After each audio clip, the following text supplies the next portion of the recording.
আমি এখন আইন গ্ৰহণ কৰিছো যি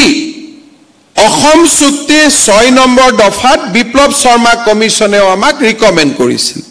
তেওঁলোকে কৈছিলে যে সাম্যাদি পট্টা যদি চৰকাৰৰ অনুমতি অবিহনে ইস্তফা দিলে চৰকাৰে গভৰ্ণমেণ্ট লেণ্ড কৰিলে বেলেগ কথা আদাৰৱাইজ সাম্যাদি পট্টা কোনো কাৰণতে অনা চাহ কামলৈ ৰূপান্তৰিত হ'ব নালাগে এইবাৰ আমি বিধানসভাত এখন আইন আনিছো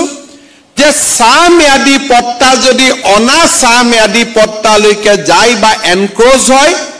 ৰেভিনিউ অফিচাৰে থানাত এফআইআৰ দিব লাগিব আৰু 3 বছৰলৈকে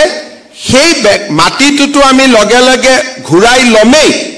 আৰু 3 বছৰলৈকে সশ্ৰম কাৰাদণ্ডৰ ব্যৱস্থা থাকিব